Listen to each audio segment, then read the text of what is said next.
Terve vaan taas tässä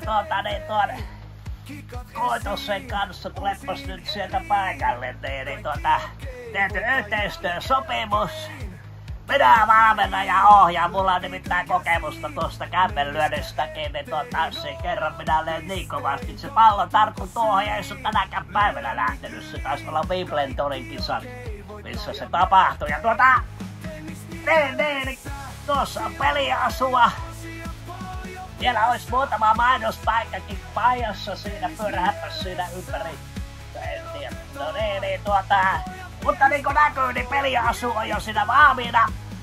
Meillä lähtee ihan nyt tässä lähipäivänä painat sitten painoon. Muutama sponsori sinne vielä mahtuu, elikkä vedon vaan yhteyttä sitten rohkeasti, jos sieltä tuntuu, että haluat firman tai nimen siihen paitaan kannustamaan kaverimestaruuteen, niin sitten sekin puoli on niinku järjestyksessä. Mutta mä jatketaan reeniä, meillä on tänään pituuslyöntireenit ja siinä minä sitten näytän niinku mallia, miten se kämmen lähtee tuosta noin ja rennosti toisen, oho nyt se karkas, no haipas sinä tuon maina ja lähden lämpittelemään, niin ei kai tässä sen kummempaa.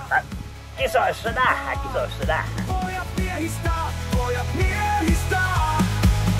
Tää on aina yhtä hurmaa. Vaik tulis 6-0 turpaan. Nyt en mene samaan ansaan. Mä pisteet kotiin täältä narraan.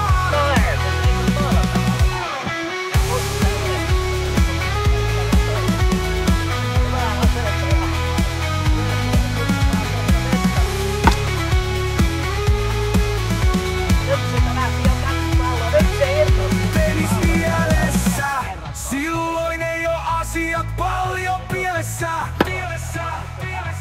Tennis mielessä. Erotetaan pojat miehistä. Tennistä mä elän. Mestari tulee leikkauspöydältä. Tennistä mä elän. Mestari tulee Pieksämäeltä. Tennis mielessä. Silloin ei oo asiat paljon pielessä. Tennis mielessä. Erotetaan pojat miehistä. Tennistä mä elän. Mestari tulee leikkauspöydältä. Tennistä mä elän. Mestari tulee Pieksämäeltä. Mestari tulee. Nyt alkaa näyttää jo hyvältä. Pieksämäeltä.